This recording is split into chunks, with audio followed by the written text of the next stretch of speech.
какие грузы и куда будут отправлять. Об этом будем говорить в студии с гендиректором транзитно-логистической компании, главой филиала Генассамблеи народов мира в Абхазии Стамуром Ахсалба.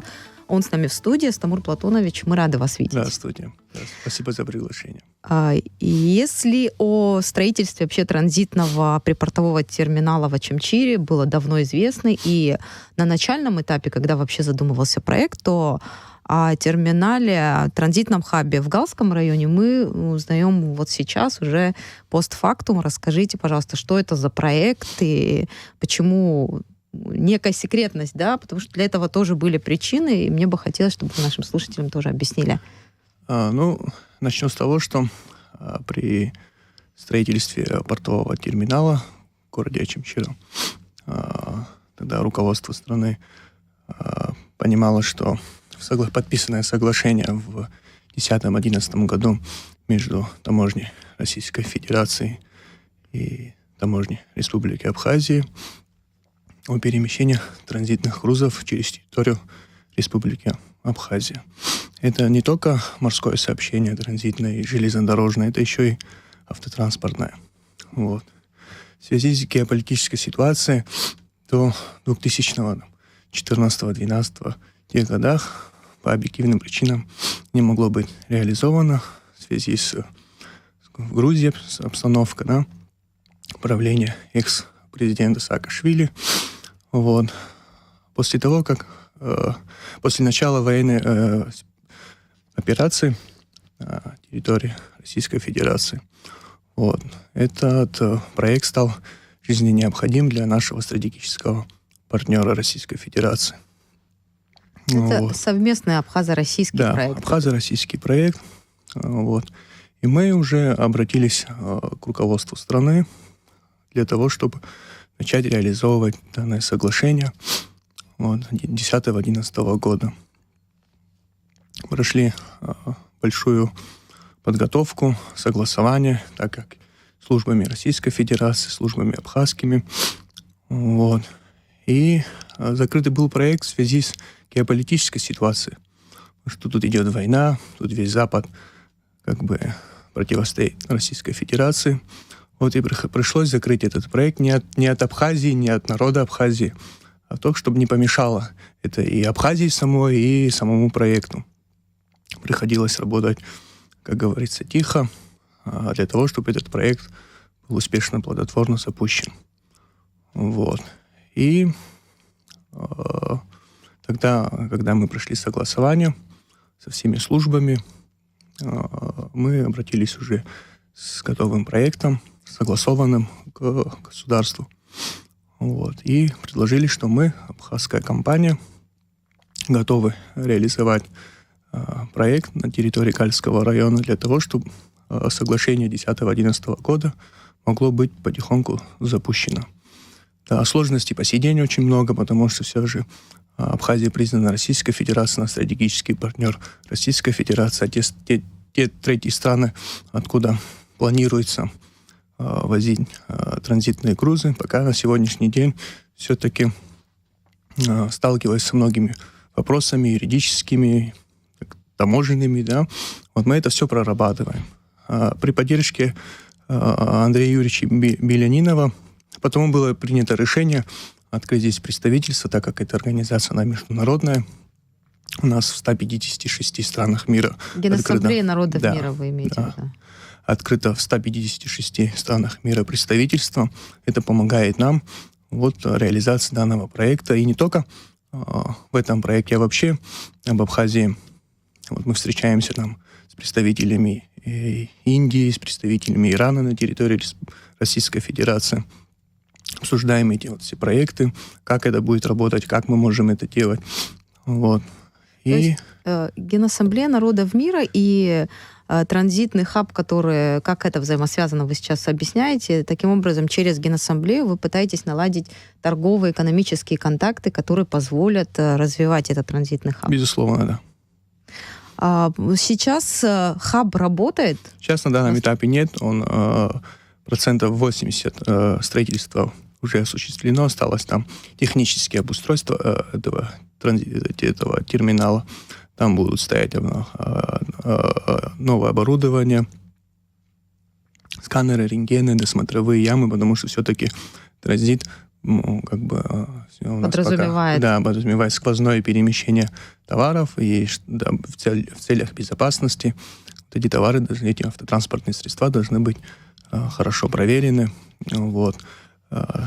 Хочется еще сказать, что я вот слышу там высказывания определенных людей, мнение народа. Здесь как бы вот там в первую очередь безопасность, да, так как отношение к транзиту. Да, отношение к транзиту, так как все-таки та страна, соседняя наша страна, все-таки пока в состоянии войны. Давайте прямо будем говорить. Войны с нами. Вот. Но знаете как? Мы не будем экономически участвовать в покупке товаров.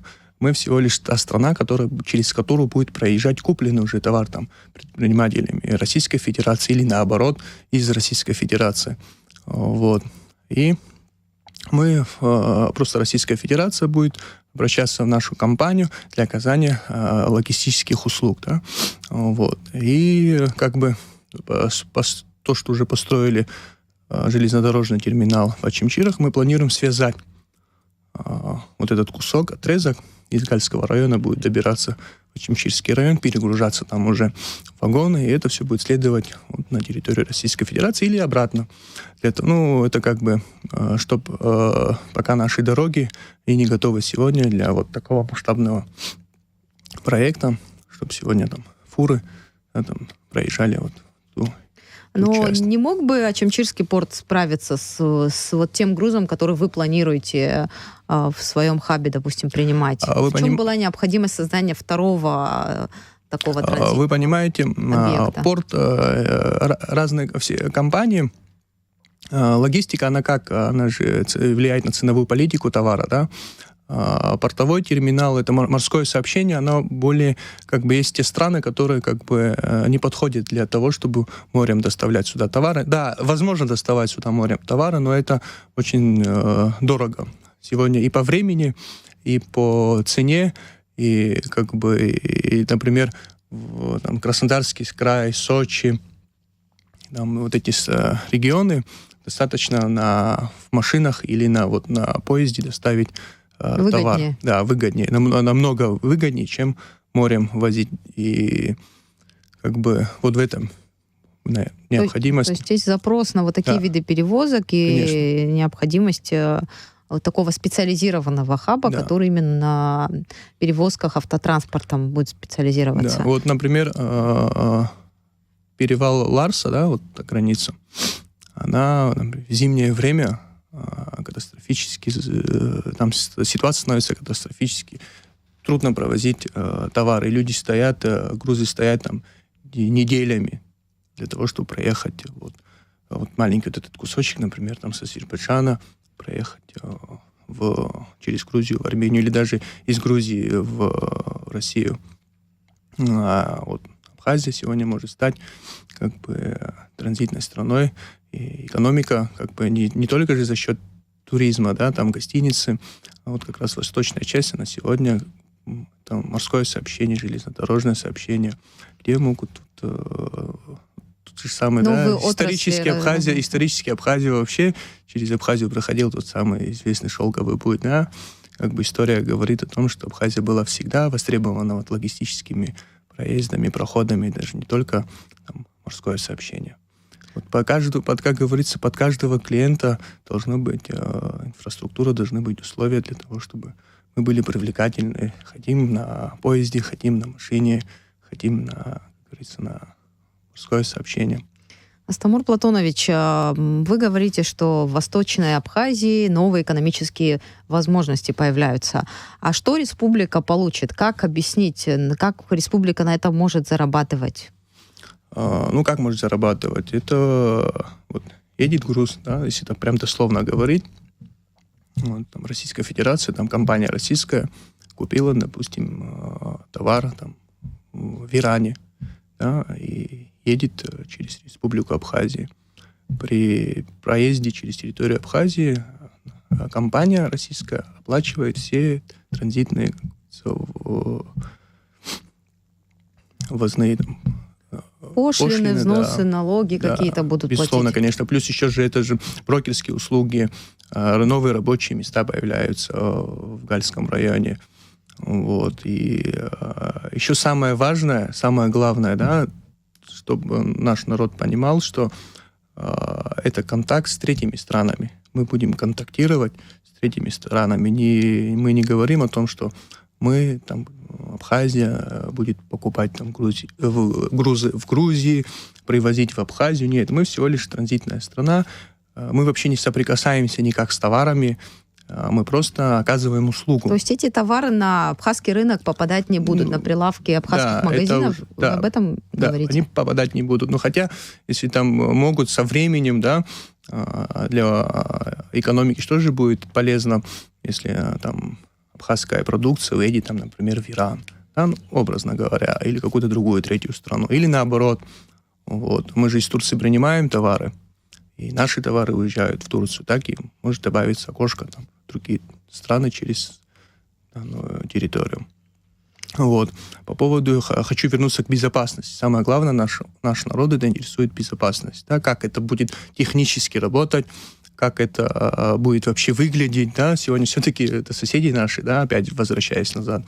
Вот. И у нас строго проработано со службами как бы и российскими, и абхазскими.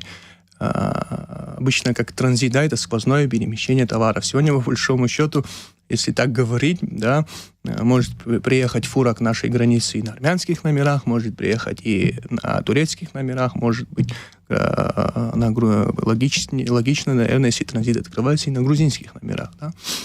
И граждане, которые, то есть водители, которые сидят в этих автотранспортных средствах, перемещают, которые эти грузы, также могут быть как бы и грузины, армяне, там, русские. Но мы приняли решение, что ни в коем случае граждане Грузии, которые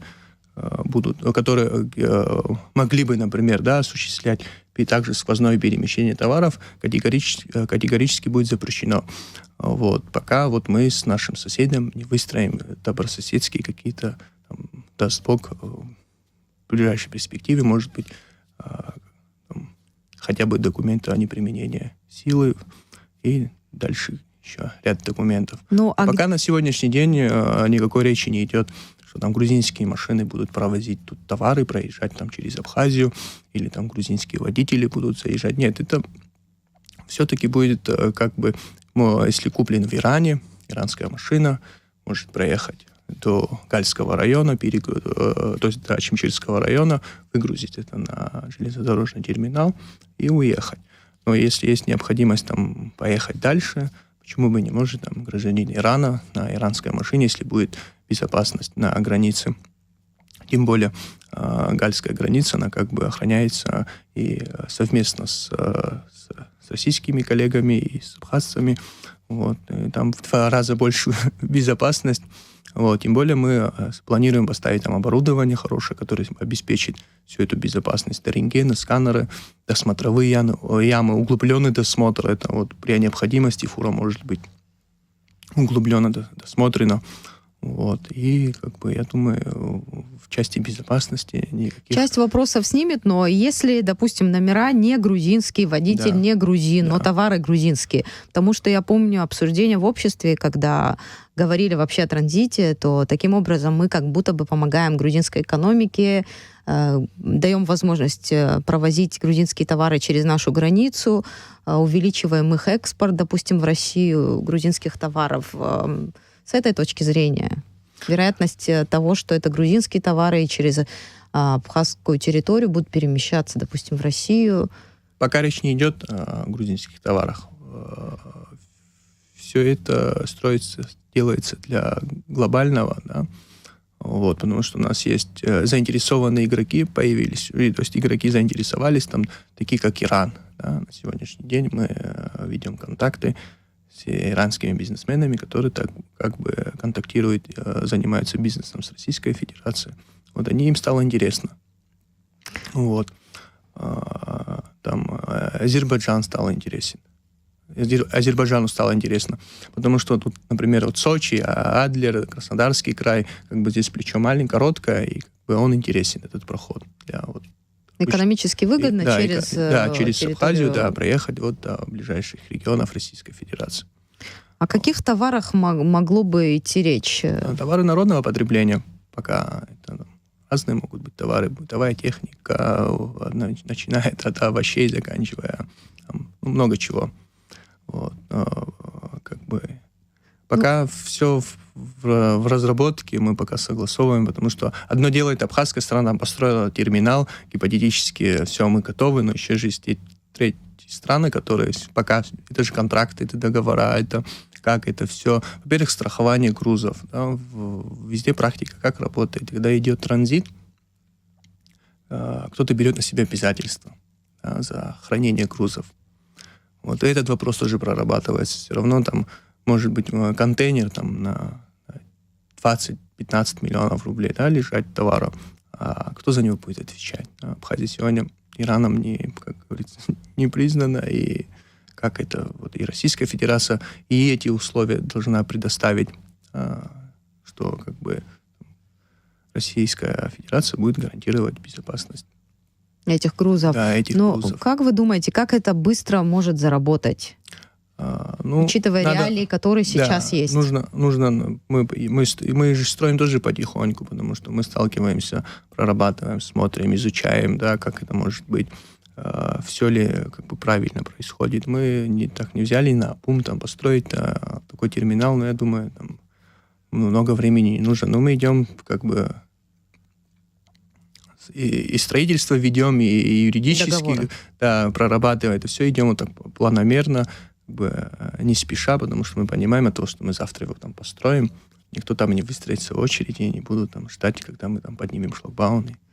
Хорошо, но нам, журналистам, всегда интересно знать цифры. Наверняка вы, готовя этот проект, какие-то расчеты делали.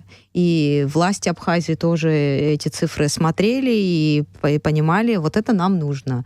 Это экономически целесообразно для нашей страны. Примерно, вы сказали, что в виде налогов, каких-то пошлин Абхазия получит какую-то выгоду. Но в каком объеме примерно, чтобы мы понимали, какую выгоду мы можем извлечь из этой глобальной истории? Понимаете, в связи с геополитической ситуацией пока говорить точно о каких-то цифрах сложно, потому что это специфическая деятельность в связи с тем соседом, с которым мы находимся, потому что еще и мы не признаны теми странами, которые хотят возить товары, есть компании, которые говорят о больших цифрах.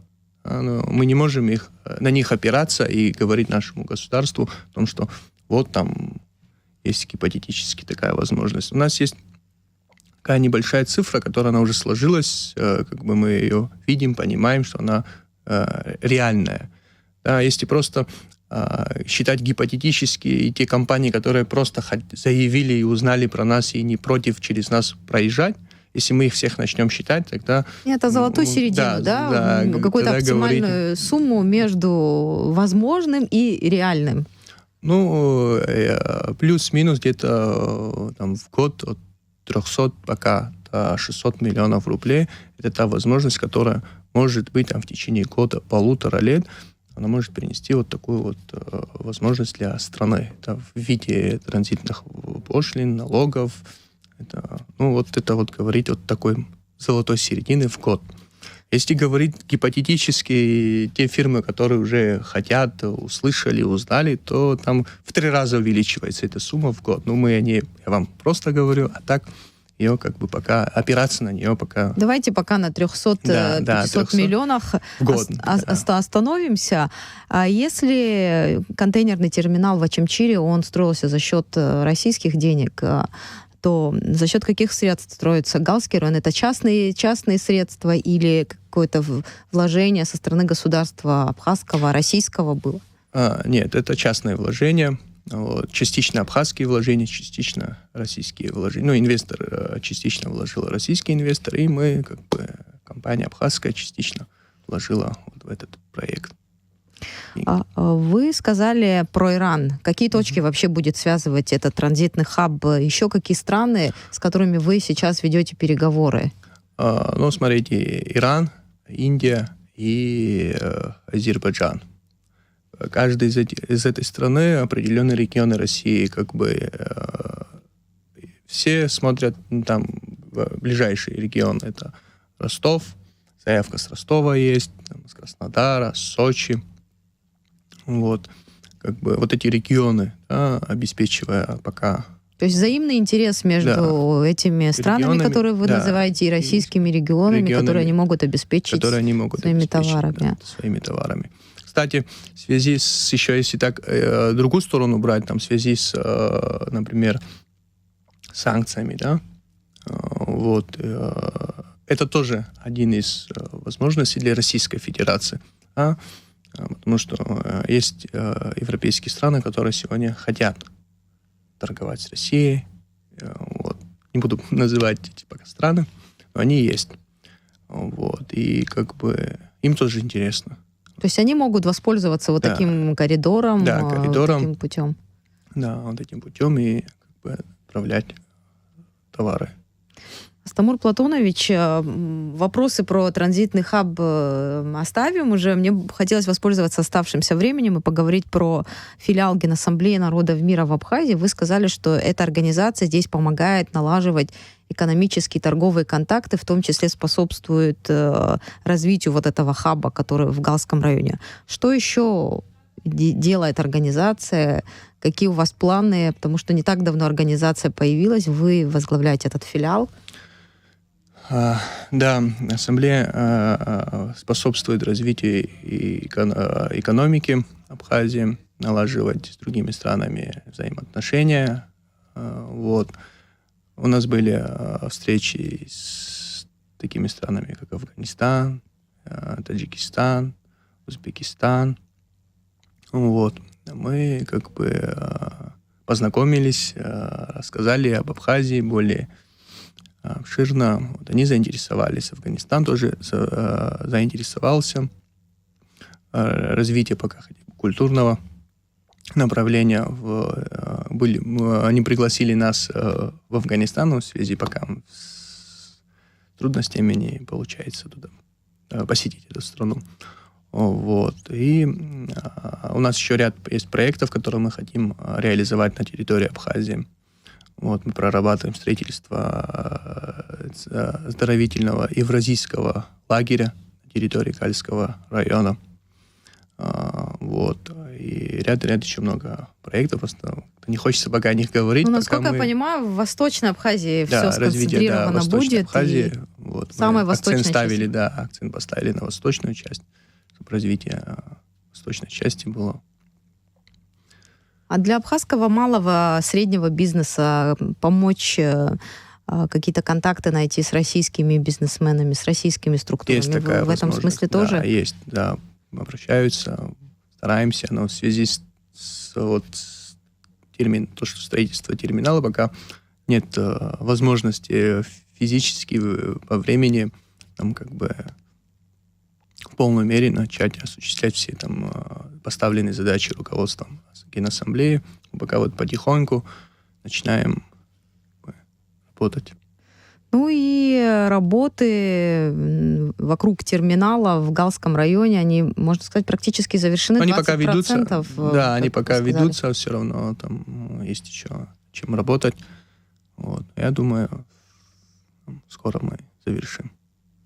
Астамур Платонович, спасибо, что поделились информацией. Вам желаем удачи. Спасибо. Спасибо большое. А нашим слушателям напомню, в нашей студии был гендиректор транзитно-логистической компании, глава филиала Генассамблеи народов мира в Абхазии Астамур Ахсалба. Мы говорили об открытии транзитного хаба в Галском районе.